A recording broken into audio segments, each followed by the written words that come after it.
Reviews live from the Grotto with Greg Hanna. Greg, what's going on, man? How are you? Doing fantastic, Neil. How about you?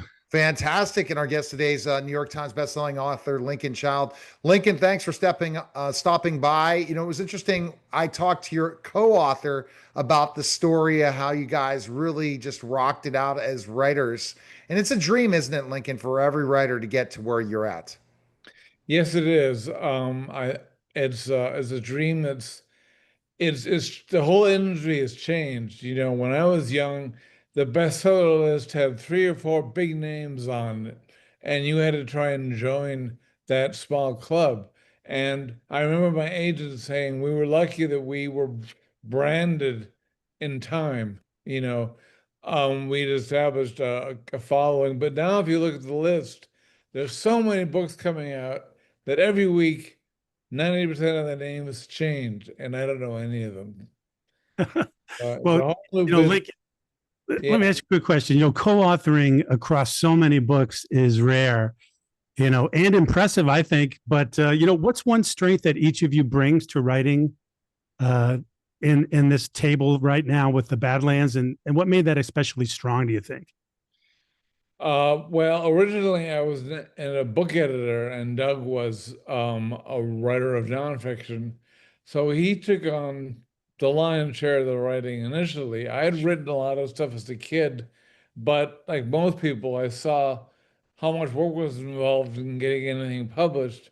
And so you know, um, I was like a kid who worked at the ice cream store all day. I didn't want to eat any when I got home. I read it all day as an editor. But anyway, over time, our division became 50-50. I was less the idea man and more the writer. And the division is really interesting because a lot of people we assume we divvy the chapters up one, two, three, four, five, but that wouldn't work. It would make for very discontinuous, uh, sharp changes. So what we do is we each take a sequence or a subplot, or Doug will take the climax of the book, and I'll take some other part of it. And that way, and we try to write to our strengths. For example, in Badlands, which has been getting really good reviews. I mean, we love getting good reviews, and we were surprised at how universal. We have gotten 2-star reviews for this book, and I think it's not only, of course, is it the incredibly high standard of writing involved, but that's a joke. But it's the setting, which is the Badlands in northern New Mexico, which, if you go there, it looks like a moonscape. There are these big bulbous pieces of rock called hoodoos that stand hundreds of feet tall, and dry washes and slot canyons, and you wonder who the hell would ever want to go there.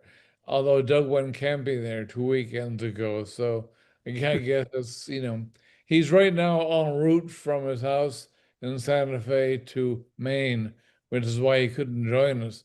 But the point is, he knows that area like the back of his hand. He's done 1,000-mile horseback trips through that country where there's no water anywhere nearby. So he was able to really help bring the scenery to life, which is hugely important in a book like that. Wow. And it's interesting, Lincoln, when you talk about this because um the whole process of putting together these books and knowing what your audience wants. How important is that when you're writing, like, and you've learned in this process of building your fan base and what that fan base wants on a regular basis?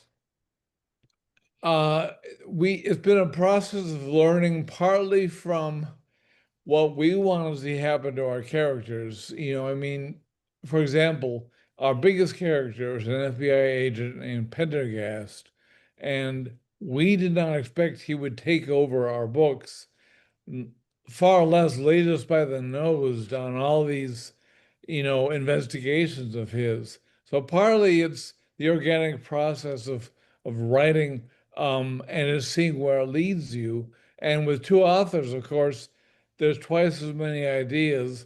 a lot of them bad. And so we have to fight and discuss to get an idea we both like and we think will still be viable 18 months later when the book is published. But the other thing is, as you mentioned, it's the readers and the fans. And we've been to so many book signings, and we always reach out at the book signings and ask what they like about our books, what they don't like, how we can do it differently. And we get tons and tons of email too. And so we try and take, you know, criticism constructively. And there is a lot too. Not so much with the writing, but they don't like it when we kill off dogs, for example. It doesn't matter if 100 Russian uh, um, military, commandos, mercenaries get killed in a battle. But if one dog gets killed, oh my God, you guys are terrible. There are certain things they don't like. Um, and we listen to those. But also, they help us write, and their enthusiasm is infectious and keeps us going because if it wasn't for them, we'd be well, Doug would be hauling garbage. I think I'd be probably, in publishing still. Well, Lincoln, I got to bring up AI since that's my profession, right? Cybersecurity. So, in a world where AI, really is starting to dominate in many things with this instant content, what is crafting a novel like Badlands that you have layered researching and character-driven stories? What does that mean to you today? Well, I can only speak to that as what I've heard from Doug, who is on the Authors Guild, and they're addressing this from the point of view of BMI or ASCAP. If there's a huge the pile, if you're an AI, you know what the pile is. How do authors get compensated? Maybe they want to write a story with one of our characters in it, or maybe they want to have a virtual dialogue with him. How does the author get compensated? That's one issue. Another issue is how much can AI be used in a book? I mean, when we first started writing, there was no internet. And so Wikipedia quickly became very useful, and now if you wanted, AI could write the book for you, which would be a huge mistake if you want to first, you're not going to be proud of yourself. Secondly, it's not that good yet to really be, and third, technically you cannot copyright something written by AI. Um, so, you know, I know it's getting better all the time, and so I can't predict what's going to happen with the LLMs, but I know they have to cough out a new one now, and each time they do, they have to start from scratch. One of the problems that we're having apparently is that people in certain countries um, are taking books, really expensive books like on bridge engineering, for example, $300 textbooks, using AI to generate a simulacrum and then get a name like the real author and flood Amazon with them. And so Mm. people don't know which is right and which is wrong. Yeah, and that's the thing. You're right. Some people don't know what's right and what's wrong in this process. And I have been doing my due diligence to train authors. This is about research. You can build a lot of research, you can get ideas, but at the end of the day, it's your ability to utilize AI and not let AI write it for you because it's not going to be good. It's not going to be creative, and it's not going to be to the level of brilliant people like you, Lincoln and Douglas. You guys are brilliant. The way you're able to create something and create a character that fits that niche audience that you've built, there's no way you're going to be able to do that. There's no way a movie, anything, the ability of creativity, because you take your personal life experience and have that involved in the process. This is the thing, and Greg will say the same thing, that you as an expert in cybersecurity, Greg, you AI could give you those ideas, but they don't have the firsthand experience that you bring. right, Yeah, Greg? that's right. That's absolutely true. Just like as in writing, it's you're drawing on your years. I mean, all those years that you've had, in my case, 40 years in business, taking that and moving it forward each year and bringing it along with me and learning from all that. You just can't do that with AI. It's amazing. I mean, I used to be a programmer, and I I asked AI to write a program in C++ to do something that had taken me 4 hours, and it spit it out in a minute, Oh, and yeah. that was depressing. Yeah. But as far as writing goes, if you're a real writer, you wouldn't want AI to do it. And AI is very insidious. It's very helpful tracking down small facts, which you can then use the sources of to do your own research. But then it says, do you want me to write up this, blah, blah, blah? And you have to say, I had to say, no, don't ever offer to write anything. Research is one thing, but the more important point is if you're really a writer, you first of all, you have to enjoy doing it. If a computer's doing it for you, you're not creating it anymore. Right. You're telling a machine to create. And secondly, when you write, especially I'm working on my 50th book right now, believe it or not. Wow. I'm Wow. writing the last chapter assigned to me today, I hope. And you get certain mannerisms, certain jokes, a certain tone. We throw in a lot of Easter eggs, stuff from backstories, running jokes, things that AI Never. it couldn't quite reproduce that. At least when you've written as many books we have, and I mean, there people will use it for a scam, just like there's a guy out there called Preston Child, supposedly, who's selling books pretending to be us on Amazon, Ah. and they all get 1 star, and people said, "What happened to these guys? They were so good." Um, but it's a real issue. I'm not one of those doomsayers about AI. So far, everything I've seen it do is good. I mean, it still makes mistakes, but it's good. But I imagine, as a cybersecurity person, you're constantly aware of how AI can make malware and Trojans and keyloggers and all the rest of it that much easier. Yeah, it's needs to be, and this is a great point, Lincoln. And I think that I'm glad you're bringing this up to authors. Is it's great, but if you love writing, if this is your jam, like I literally could have AI come up with questions all the time. I do, but I always want the follow up. I would never ask AI to do my follow up questions. I've done over 15,000 interviews, Lincoln. I do average about 20 to 30 a week. And I'm like, dude, it's like, you're not going to beat me. You could try to by coming up, you're helping me with the research. Thank you. That's fantastic. Then I can do my magic because I don't know where our direction of our conversation is going to go. Greg asked the question, but I think that this is virality stuff, Lincoln, that I'll be throwing out in social media because when is Lincoln Child, New York Times bestselling author, spoke about this? Because this is what I try to give as a platform for people to really share information. And I think it's unfair if they are stealing information. It's unfair if they're taking information, and there has to be better copyright. And honestly, the AI creators can do this. They can put in, you just took we're taking information that is copyrighted. This is information that came from a book. No, an idea is different than the full package. So, that's for sure.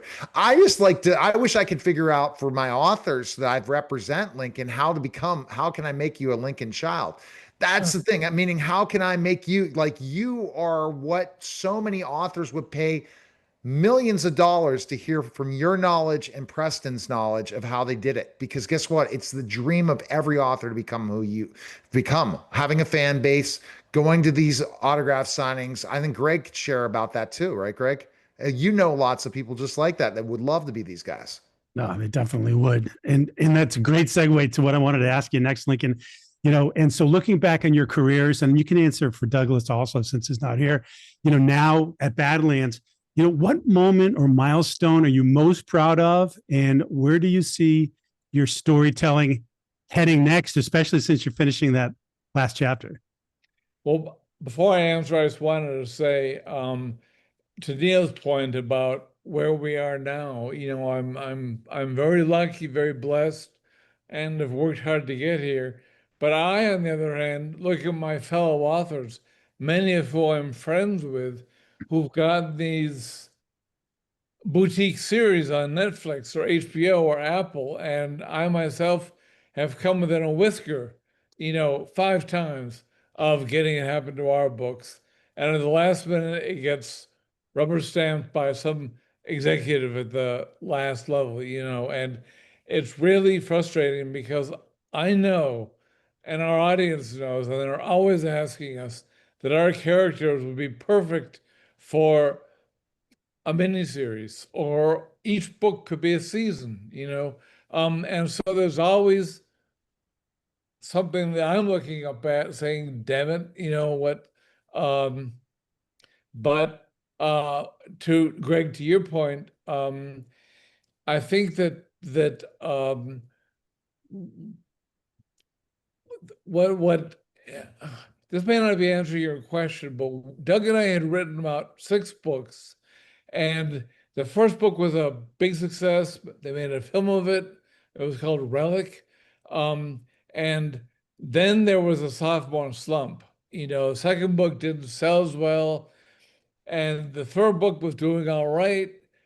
We wrote fantastic, we thought, fourth and fifth books, 6 books, but our audience just was growing really slowly. And Doug was getting disheartened. And I said, don't worry about it. I mentioned some author that I knew personally, I said, it takes you a while to grow your audience, unless you're one of these unicorns that has the girl on the train or something like that, that comes out of nowhere. Um, and then our next book was Cabinet of Curiosities, and something about our characters and our experience over the last 6 books, and listening to feedback from readers, it all gelled into this really interesting book. And when I was going around talking to booksellers for Cabinet of Curiosities, they said, this book is getting some real buzz. And that was the book that really turned it around for us. We realized this guy should be a series character. Um, and that was what, we climbed up and kept on climbing ever since. Wow. And that's the great thing. You keep going. And that's the biggest thing that people have to understand. You hit that success with Relic, and then you're like, okay, what's happening? Do I give up or I keep going? And you kept going. And because you loved it. You both love what you do. And your writers, should do the same thing. I mean, I tried writing a novel in high school and it was terrible. But when I went back to revise it, I'd already learned so much about writing that I didn't need to revise it. I could write a new one. And so to the very act of writing, you're teaching yourself. So I tell writers, if you want to write a book, pick an author or authors who you really like, and don't plagiarize them, but see what it is about their style. Is it flowery? Is it concise? How much dialogue is there? And then write about either what you know, excuse me, or what you're interested in. Try and write a book you would like to read. Because when I was in publishing, all the other editors were trying to write the great American novel based on the books they'd published that had done well. And that's just a cynical exercise that won't work, because readers are smart and they can tell when you're writing from the heart or whether you're just trying to make money.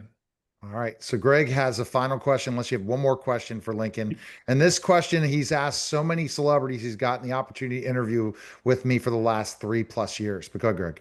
Yeah, I can't wait to ask you that, but I got to slip in one other quick one if Okay. I may, Lincoln.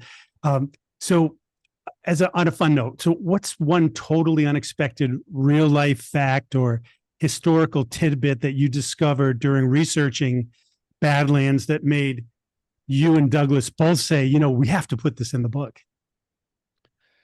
Um, there's so much historical information in Badlands about this mysterious tribe, violent, maybe cannibalistic, that nobody knows what happened to them. That it's really hard, but I can point out a fact from the newest book, the Pendergast book we're finishing right now, if that will satisfy you. Yes. Yeah. Okay. All right. I learned, and I'm a constant reader of trivia. And if I find things that are very strange, I'll make a note of it. And it turns out that in the 1920s, a common method of suicide was eating the heads of matches.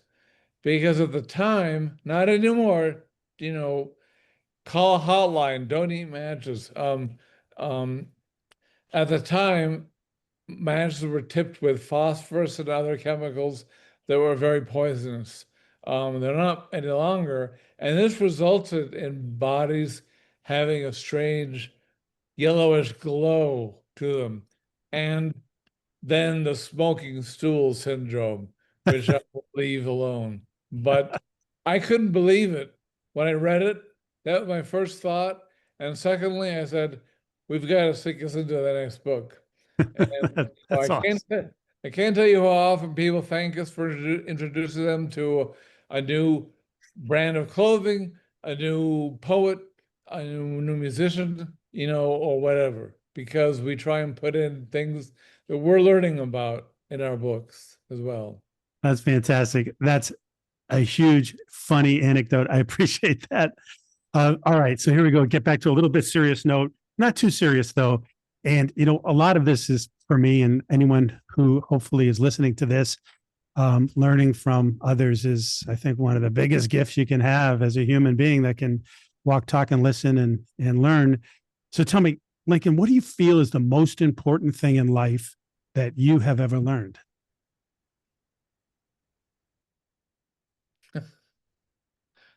I'm tempted to, okay.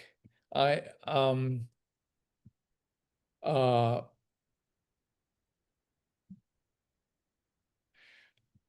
really it's to I don't know if I can break it down into one single thing, but be kind. Um, don't judge others. Think of where they're coming from first and what their past is. Um, and pay it forward, really. Um, because and as Warren Zevon was asked by David Letterman before he died, what his last bit of life wisdom was, he said, enjoy every sandwich. And, I couldn't put it better than that. Be, there's no point in being an ass, be nice to people. Instead of hitting that accelerator, pedal, just back it off a bit. You don't want to end up on YouTube in those 100 worst car crashes videos. And enjoy life and make life better for those around you as you can. And I know that sounds hokey, but um, sorry about that. I get spam just like everybody else does. Um, I know it sounds hokey, but it's true. I broke my leg a few months ago and was wheelchair bound. And when you're healthy, you never think about it. Think for a moment. Are you thinking right now about how well you feel? I'm assuming you both don't have COVID or something else. You don't. No. Yeah. You only think Yeah. about it when you're sick or when you have a broken leg or when you're something happens, your eye, you know, And so live at the moment and enjoy it. Thank you. Grasshopper. I love it. I love that for sure. Thanks again, Lincoln. Appreciate it. Best place we can check this out, get your book out. It's available on Amazon and all finer bookstores. And definitely think about independent bookstores. If you listen to this, go get it at an independent bookstore for me and tell them the Media Giant sent you. Appreciate it, guys. Well, I'll just say my wife just clicked purchase and she just bought it. Okay, there we go. Good. She loved Relic too, by the way. That was Thank always you. by the bedstand. Okay. Thanks very much. All right. That was a special simulcast of the Neil Haley Show and celebrity interviews live from the Grotto. Greg Hanna, guys. Take care.